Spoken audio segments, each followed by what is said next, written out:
ठीक। नेक्स्ट भेद हम पढ़ते हैं प्राकृत और वैकृत भेद से ज्वर। ठीक है, बहुत इजी है और एग्जाम में भी कभी नहीं पूछा जाएगा, बस आप ध्यान रख लीजिएगा कि प्राकृत और वैकृत करके भी ज्वर के भेद होते हैं।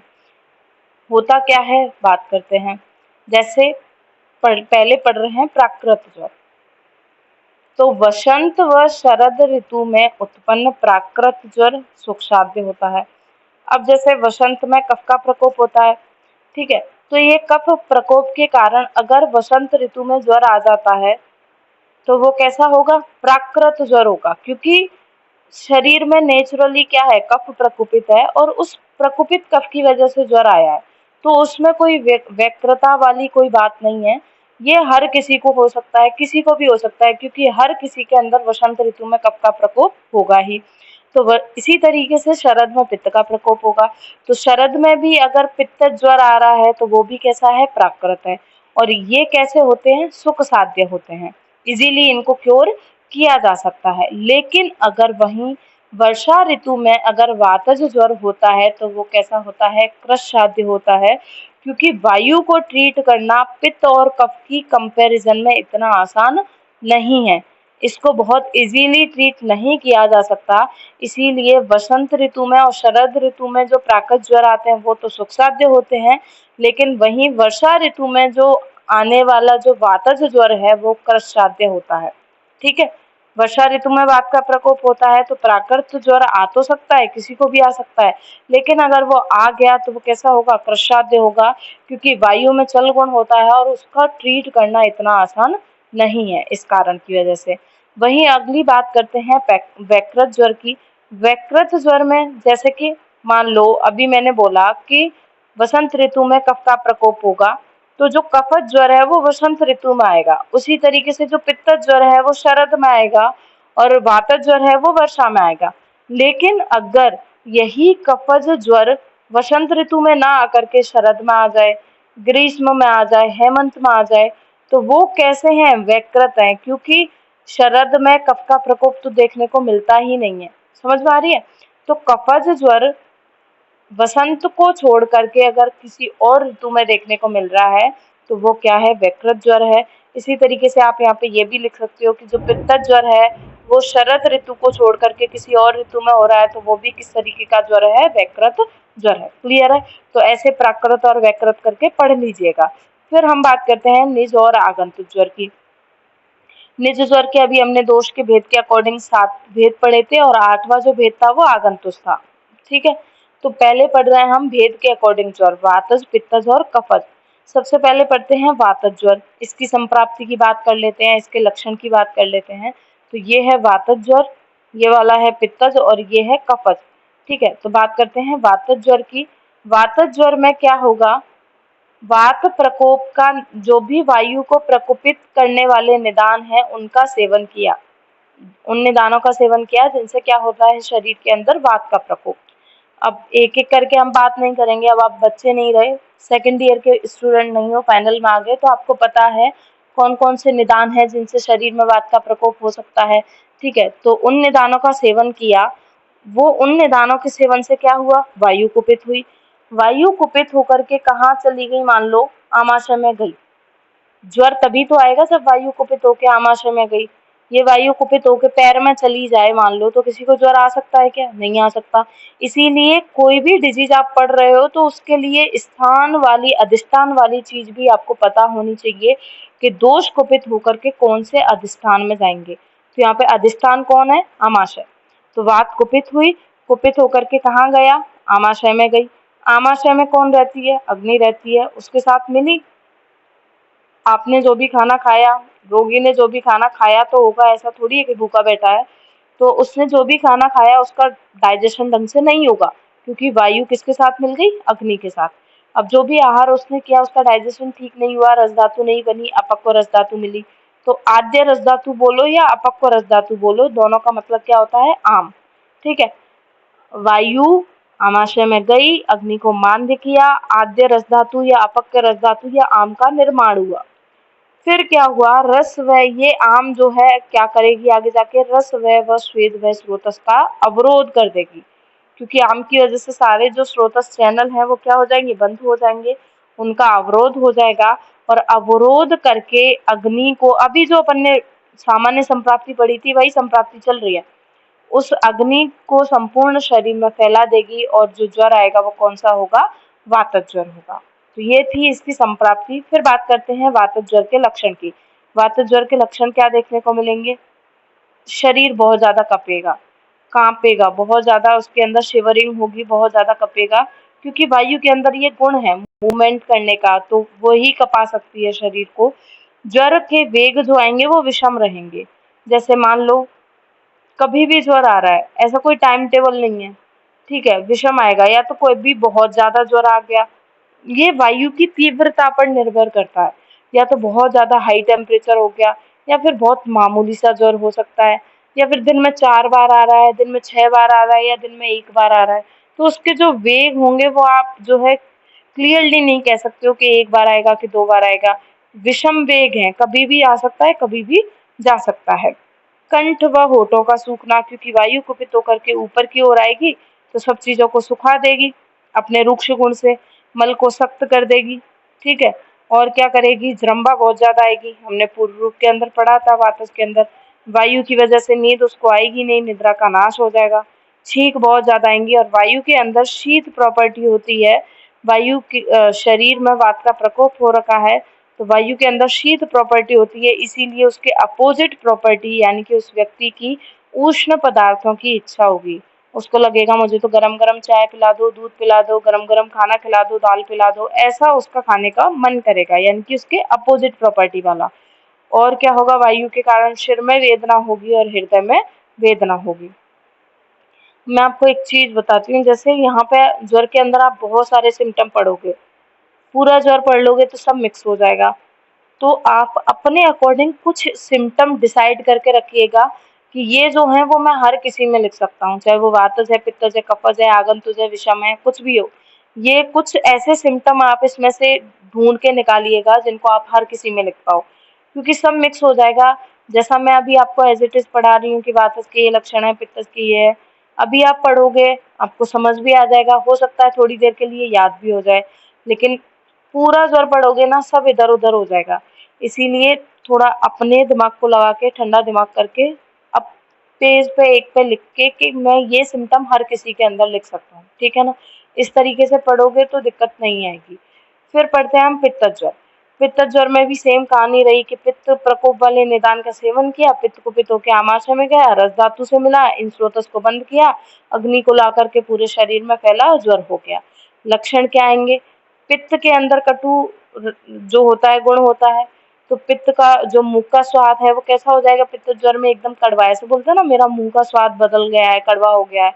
और क्या होगा, पित्त के अंदर सर गुण होता है, इसीलिए इसको क्या हो जाएगा, अतिसार भी हो सकता है। अगर पित्त का प्रकोप है शरीर में तो मूर्छा आएगी, बर्निंग सेंसेशन होंगे, पसीना ज्यादा आएगा, नींद बहुत कम आएगी। ये मैंने आपको गुण पढ़ाए थे तभी बता दिया था कि निद्रा नाश हमेशा वायु के साथ जाता है और अल्प निद्रा हमेशा पित्त के साथ जाता है। अगर आपने वो क्लासेस नहीं ली हैं तो जो रिकॉर्डेड वीडियो है वो जरूर देखिएगा, ये मैंने आपको डिफरेंस बता दिया था निद्रा वाला, ठीक है। फिर उसके बाद उस व्यक्ति को वमन हो सकता है, क्योंकि मुंह का स्वाद कैसा हो रहा है, कड़वा हो रहा है, और टेस्ट चेंज हो जाएगा तो हो सकता है उसको वॉमिट आ जाए। तृष्णा होगी, प्यास तो लगेगी, पित्त बढ़ा हुआ है। पित्त की पश्चिमान अवस्था में होने के कारण कंठ है, ओष्ठ है, मुख है, नासा, इन सब का क्या हो जाएगा, पाक हो जाएगा। मल मूत्र नेत्र ये सारे कैसे हो जाएंगे, पीले पड़ जाएंगे, क्योंकि पीत गुण होगा इसके अंदर, ठीक है। तो ये जो लक्षण होंगे वो आपको पित्त के अंदर देखने को मिलेंगे, पित्त ज्वर में देखने को मिलेंगे। कफज ज्वर के निदान संप्राप्ति सब सेम रहेगा, जो ऐसे बस आपको दोष की जगह कफ कफ लिखना है। लक्षण की बात करते हैं तो ज्वर कैसा रहेगा, मंद वेग ज्वर इसको आएगा, ठीक है, बहुत ज्यादा हाई टेम्परेचर नहीं रहेगा, बहुत हल्का हल्का, क्योंकि कफ खुद शीत प्रॉपर्टी वाला होता है तो ये बहुत ज्यादा उष्णता को नहीं बढ़ा पाएगा। शरीर कैसा रहेगा, ऐसे लगेगा कि शरीर पूरा मेरा गीला हो रहा है, किसी ने गीले कपड़े से पूरा शरीर जो पहुंच दिया है, तो शरीर में स्थिमितता रहेगी, गुरुता, शीतता, जो भी कफ की प्रॉपर्टी, जो कफ की सामान्य जो प्रॉपर्टी होती है वही आपको देखने को मिलेंगे। गुरुता हो, शरीर में भारीपन देखने को मिलेगा, शरीर बहुत ज़्यादा ठंडा रहेगा, आलस रहेगा, मुँह का टेस्ट जो है वो मीठा-मीठा रहेगा, कफ के अधिक होने की वजह से पूरे दिन सोता रहेगा, खास प्रतिशय जो प्राणवायु स्रोतस के रोग हैं जो कफ की वजह से होते हैं मेनली, वो हो सकते हैं। कफ के बड़े रहने के कारण आंखें उसकी सफ़ेद हो जाएंगी और सेम वही कफ के अंदर शीत गुण है, इसलिए ऊष्ण पदार्थों की इच्छा होगी। थोड़ा बहुत खा लेगा तो ही इसकी तृप्ति हो जाएगी, बहुत ज़्यादा खाना खाने का इसका मन नहीं करेगा। और क्या होगा, शरीर कैसा रहेगा, जकड़ा हुआ रहेगा। तो शरीर में कैसी रहेगी, कफ की वजह से जकड़ाहट रहेगी। क्लियर है बात? तो ये जो लक्षण है वो आपको वात पित्त कफ के अकॉर्डिंग देखने को मिलेंगे। तो बहुत ज़्यादा कुछ इम्पोर्टेंट नहीं है, यहाँ से क्वेश्चन नहीं पूछा जाएगा, लेकिन पढ़ना तो है ही आपको। फिर उसके बाद आता है, ये बहुत इम्पोर्टेंट पेज है, बहुत जो है अजीब तरीके से लिखा गया है, थोड़ा एक ही साथ लिख दिया है, लेकिन एक एक करके मैं आपको समझाऊंगी, सारा समझ आ जाएगा। और इसमें आपको कंफ्यूजन हो तो आप अपना खुद पेन कॉपी लेके इसको लिख लीजिएगा। तो नेक्स्ट हम पढ़ रहे हैं आगंतुक ज्वर, बहुत इंपॉर्टेंट है, 5 मार्क्स में यहाँ से क्वेश्चन पूछा जा सकता है। आज बहुत ज़्यादा नहीं पढ़ेंगे, आगंतुक पढ़ के ही छोड़ देंगे, उसके बाद जो है कल कंटिन्यू करेंगे। ज्वर आपका 2-3 क्लासों में हो पाएगा। तो शुरू करते हैं आगंतुक ज्वर। जो हमने 8 भेद पढ़े थे तो उसमें 8वां भेद था आगंतुक, यानी कि किसी बाहरी कारण की वजह से जो ज्वर हो रहा है, जिसमें पहले शरीर में दोष का प्रकोप नहीं हुआ।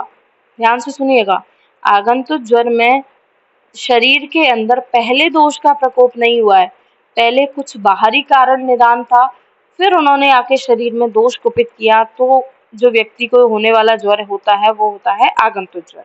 ठीक है, तो आगंतुक जो ज्वर होते हैं, यह ज्वर बाह्य कारणों से उत्पन्न होगा। इसमें आम का निर्माण नहीं होगा। क्यों नहीं होगा? क्योंकि पहले दोष प्रकोपित नहीं थे, पहले दोषों ने प्रकोपित होकर अग्नि को मान्य नहीं किया, आम का निर्माण नहीं हुआ। इसीलिए सबसे ज्यादा इम्पोर्टेंट बात कि ये ज्वर जो होते हैं वो निराम होते हैं, बहुत इम्पोर्टेंट बात है, ध्यान रखनी है। सभी आगंतुक ज्वर निराम होते हैं, उनमें आम का निर्माण नहीं होता है। आगंतुक ज्वर जो होते हैं वो 4 प्रकार के होते हैं। निदान वैशिष्ट के आधार पर इनमें दोष का अनुबंध हो सकता है, यानी कि जो निदान होंगे तो वो शरीर में कौन से दोष को बाद में कुपित कर सकते हैं, उस अकॉर्डिंग इसमें दोषों का अनुबंध रहता है। तो सबसे पहले हम पढ़ रहे हैं अभिघातक ज्वर। कहीं चोट लगी तो ब्लड आएगा। जब भी रक्त आएगा, जब भी अभिघात होता है तो हमेशा शरीर में 2 दोष जो हैं दूषित होते हैं, एक वात और एक रक्त। क्योंकि चोट लगी तो रक्त बहेगा, रक्त बहेगा तो बहाने का काम कौन करेगी, वायु ही तो करेगी, तो वायु तो दूषित होगी। तो याद रखना है, अभिघातक जो ज्वर है उसमें कौन से दोष दूषित रहते हैं, वात और रक्त। ठीक है, अब अभिघात किस किस से हो सकता है, तलवार से हो सकता है, कोई भी दूसरे तरीके का शस्त्र, किसी ने मुक्का मार दिया, किसी ने लकड़ी से मारा, दांत से किसी जानवर ने बाइट कर लिया। ठीक है, तो दांत आदि के प्रहार से या किसी अन्य कारण से शरीर पर अगर अभिघात लगता है और उस अभिघात से शरीर में जो ज्वर होता है उसे हम कहते हैं अभिघातज ज्वर। क्लियर है? यानी कि किसी भी कारण से शरीर में चोट लगी, फिर बुखार आ गया और आपको कह देना है कि इस व्यक्ति को क्या कौन सा ज्वर हुआ है, अभिघातज। क्या लक्षण देखने को मिलेंगे? चोट लगेगी तो पेन होगा,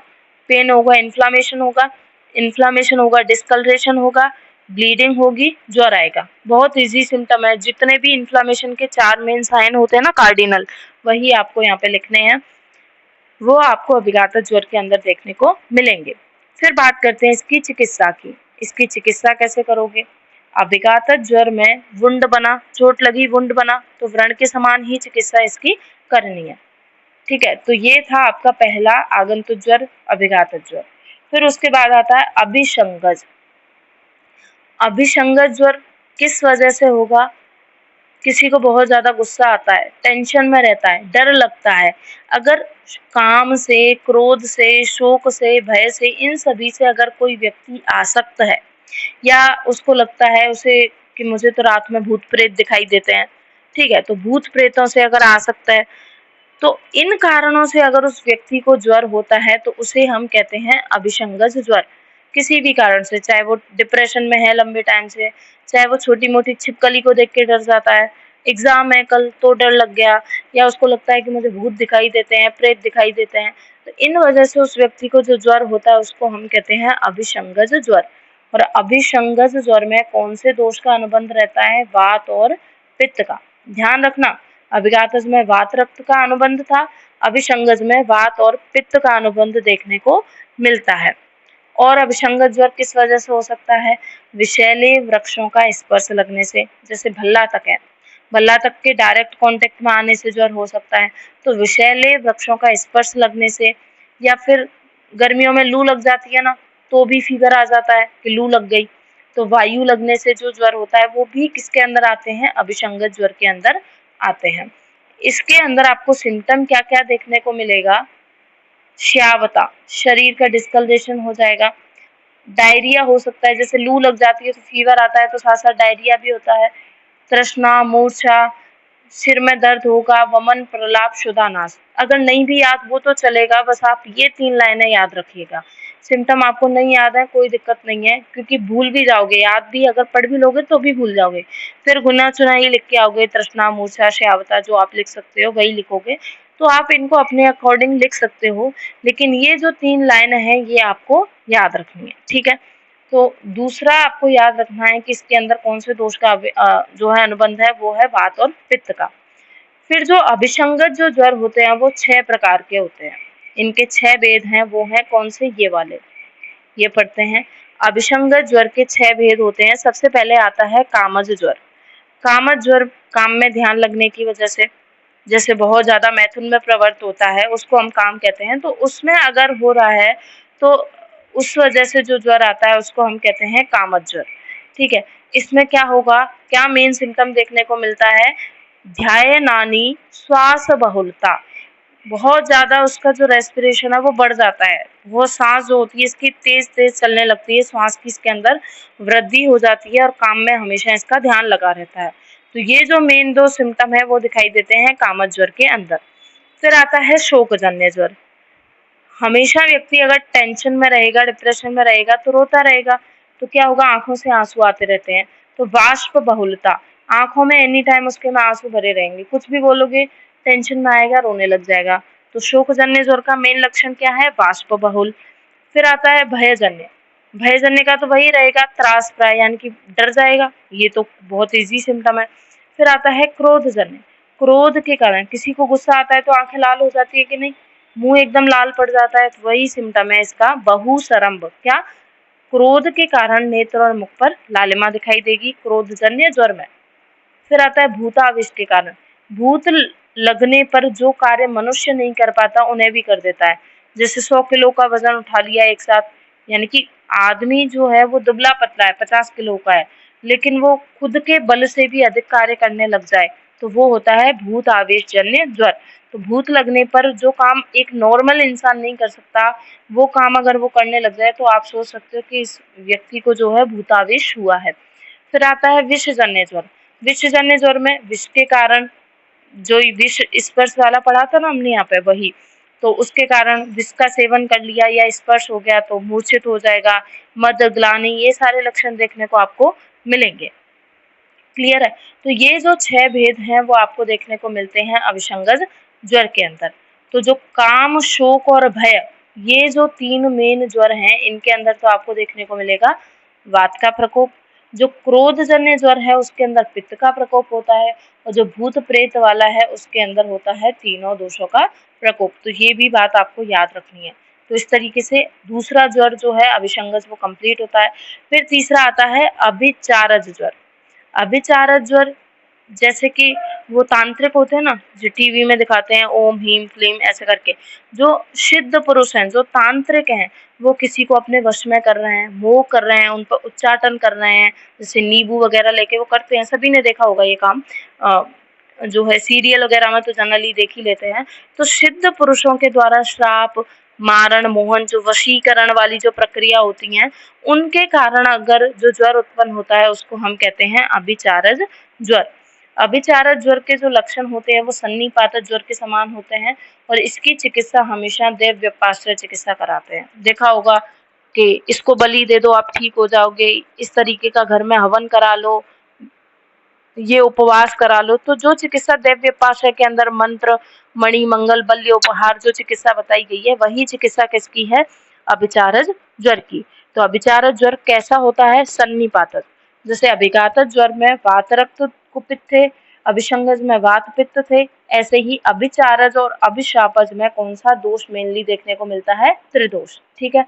और ये क्या होता है? सुदूसह, यानी कि इजीली ठीक नहीं किया जा सकता, बहुत कठिनाई से इसका ट्रीटमेंट हो पाता है। फिर आता है अभिशापज ज्वर। अभिशापज किसी ने श्राप दे दिया, किसने? देवता ने दे दिया, किसी गुरु ने श्राप दे दिया, गुरु को परेशान कर रहे हो, ठीक है, टूटी चेयर पे बिठाया है उनको, फिर वो गिर गए, तो उस तरीके से जो श्राप दे दिया, किसी ब्राह्मण ने या किसी शुद्ध पुरुष का आपने अपमान किया और उनने क्रोधित होकर के जो श्राप दिया और उस श्राप की वजह से जो ज्वर आता है उसको हम कहते हैं अभिशापज ज्वर। तो देवता, गुरु, ब्राह्मण, सिद्ध पुरुषों का अपमान करने से, उनके क्रोधित होने पर, उनके अभिशाप से जो ज्वर उत्पन्न होता है उसे अभिशापज ज्वर कहते हैं।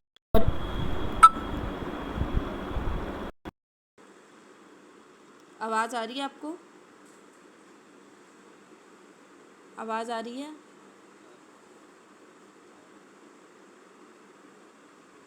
आवाज़ आ रही है मेरी आपको? ठीक है। तो उनकी वजह से जो इसमें भी चिकित्सा कौन सी करनी है आपको? देव व्यपाश्रय चिकित्सा ही करनी है। तो अभिचारज और अभिशापज दोनों ही त्रिदोषज ज्वर हैं, लक्षण त्रिदोषज ज्वर के समान आते हैं और दोनों की चिकित्सा भी कौन सी है? देव व्यपाश्रय चिकित्सा है। क्लियर है बात? ये आपको याद रखना है, ये इम्पोर्टेंट है। पूरा का पूरा पेज आपसे 5 मार्क्स में पूछा जा सकता है। ठीक है, तो इम्पोर्टेंट है ये पेज, ध्यान से इसको पढ़िएगा। फिर आता है जीर्ण ज्वर। चलो एक छोटा सा ये पढ़ लेते हैं, बाकी फिर कल पढ़ेंगे। जीर्ण ज्वर क्या होता है? 3 सप्ताह बीत जाने के बाद, जैसे 21 दिन हो गए, ठीक है, 21 दिन होने पर या 3 सप्ताह बीत जाने के बाद भी अगर फीवर कंटिन्यू रहता है तो उसे हम क्या कहते हैं? जीर्ण ज्वर कहते हैं। यानी कि बहुत इजी है, इसको ऐसे रटने की कोई ज़रूरत नहीं है। 21 दिनों के बाद भी अगर फीवर बना हुआ है तो आप कह सकते हो कि जो ज्वर है वो कैसा हो गया है? जीर्ण हो गया है, पुराना हो गया है, बुढ़ापा आ गया है, ऐसे कह सकते हो। तो उसमें आपको प्लिया की वृद्धि, स्प्लीनोमेगैली देखने को मिलेगी। क्यों? क्योंकि जो हीमोग्लोबिन है अब धीरे धीरे वो डाउन होने लगेगा, वो डाउन होगा, हीमोग्लोबिन है वो बहुत ज़्यादा डाउन होगा तो क्या होगा? आरबीसी जो है वो डाउन होंगी और वो जाके कहाँ जाएंगी? स्प्लीन में। इसीलिए स्प्लीनोमेगैली, प्लिया वृद्धि देखने को मिलेगी और क्या होगा? अग्निसाद, अग्निमांद्य आपको देखने को मिलेगा। तो ये जो लक्षण हैं वो हैं जीर्ण ज्वर के लक्षण। फिर उसके बाद चलो धातुगत और पढ़ लेते हैं, फिर कल पढ़ेंगे। तो धातुगत ज्वर जो है उनमें क्या लक्षण देखने को मिलेगा? धातुगत यानी कि रसगत, रक्तगत, मांसगत। आराम आराम से याद कीजिएगा, कोई ज़्यादा पैनिक करने की ज़रूरत नहीं है। टॉपिक बहुत बड़ा है, मुझे भी पता है, तो एक ही दिन में नहीं कवर होगा, बहुत आराम आराम से इसको पढ़िएगा। तो धातुगत ज्वर में सबसे पहले क्वेश्चन जो पूछा जाता है कि धातुगत ज्वर की साध्य असाध्यता बताइए। केवल ये क्वेश्चन पूछा जाता है 2 मार्क्स में। ठीक है, तो साध्य कौन से होते हैं? जो शुरू के होने वाले होते हैं। शुरू की 4 धातुओं में जो ज्वर होता है, रसगत, रक्तगत, मांसगत और मेदगत, वो तो होते हैं साध्य ज्वर, यानी कि ये वाले, यहाँ तक तो हो गया साध्य। फिर अस्थि मज्जा में जो ज्वर होगा वो होता है कृच्छ साध्य या कष्ट साध्य। और शुक्र धातु में अगर ज्वर जा चुका है तो वो कैसा होता है? असाध्य। केवल यही क्वेश्चन धातुगत ज्वर से पूछा जाता है कि धातुगत ज्वर के अनुसार उनकी साध्य असाध्यता को बताइए, वो भी 2 नंबर में आएगा। ठीक है, तो ये आपको याद रखना है कि शुरू की 4 धातुएं तो साध्य हैं, बीच की 2 अस्थि मज्जा कृच्छ साध्य है और लास्ट वाली शुक्र में अगर ज्वर चला गया है तो वो कैसा होगा? असाध्य होगा। तो रस धातुगत ज्वर के क्या लक्षण होते हैं? शरीर में गुरुता रहेगी, जी मिचलाता रहेगा, उत्क्लेश रहेगा, उसको वॉमिटिंग ज़्यादा आएगी क्योंकि रस धातु विकृत है और ये लक्षण जो है वो रस धातु की विकृता के ही हैं। अरुचि होगी और क्या होगा? शरीर में सदन रहेगा, जो स्तंभ वाली कंडीशन रहेगी। रक्तगत में क्या होगा? मुंह से ब्लीडिंग होगी, रक्त का स्टीवन होगा, बर्निंग बहुत ज़्यादा होगी क्योंकि रक्त के साथ पित्त भी मिल जाएगा, इसीलिए क्या होगा? जो पित्त वाले लक्षण है वो सारे देखने को मिलेंगे आपको रक्त के अंदर। दाह होगा, मोह होगा, विभ्रम, प्रलाप, पीड़िका, ज्वर, तृष्णा, जितने भी लक्षण आप पित्त वाले लिख सकते हो वो आप यहाँ पे मेंशन कर सकते हो। फिर देखिए धीरे धीरे ज्वर अंदर की ओर बढ़ रहा है, ठीक है। तो यहाँ पे आपको क्या देखने को मिलेगा, जैसे जैसे ज्वर मांस धातु की तरफ जाएगा इंटरनल बर्निंग होगी, अंतर्दाह होगा, तृष्णा होगा, मोह होगा, अतिसार होगा, और व्यक्ति की जो मसल्स हैं उनमें बहुत ज़्यादा पेन रहेगा, इसीलिए सारे दिन हाथ पैर पटकता रहेगा, ठीक है। तो ये होता है मांसगत ज्वर के लक्षण। मेद का मल जो होता है वो स्वेद होता है, तो मेद दूषित होगा तो पसीना ज़्यादा आएगा क्योंकि उसका मल ज़्यादा बनेगा, तो स्वेद की अधिकता रहेगी। वॉमिटिंग बहुत ज़्यादा होगी क्योंकि कफ बढ़ा हुआ रहेगा, इसीलिए वमन ज़्यादा रहेगा। तो याद रखना है अतिसार तो मांसगत के अंदर होता है और वमन जो होता है वो मेदगत के अंदर रहता है, ठीक है। पसीना ज़्यादा आएगा, इसीलिए गंध असहिष्णुता, उसके बगल में कोई बैठ नहीं सकता, उसमें से स्मेल बहुत ज़्यादा आएगी और क्या होगा, ग्लानि होगी। अस्थिगत में क्या होगा, अस्थियों में पीड़ा होगी, और यहाँ पे दोनों ही लक्षण देखने को मिलेंगे, वमन भी होगा और अतिसार भी होगा। और क्या देखने को मिलेगा, कंठ कूंजन, ऐसे पूरी तरीके से वो बोल नहीं पाएगा, ऐसे अजीब सी अव्यक्त आवाज़ निकालेगा, ऐसे करके आवाज़ निकालेगा, इसको पहचानना मुश्किल है।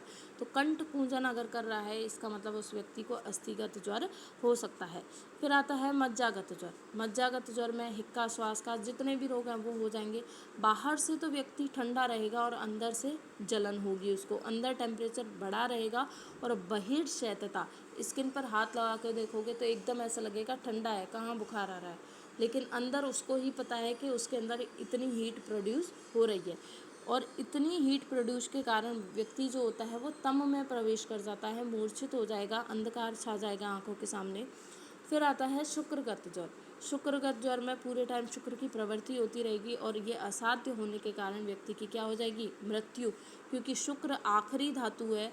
शुक्र पूरे टाइम प्रवृत्त होता रहेगा तो ओज नहीं रहेगा शरीर में, ओज बिल्कुल ख़त्म हो जाएगा, इसीलिए व्यक्ति की क्या हो जाएगी, मृत्यु हो जाएगी। क्लियर है।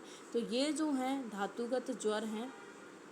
उसके बाद जो भी ज्वर बचा हुआ है उसको हम, जो आपका आयुर्वेद वाला पार्ट है उसको कल कवर करने की कोशिश करेंगे। आज की क्लास के लिए इतना ही, बाकी पढ़ते हैं कल की क्लास में।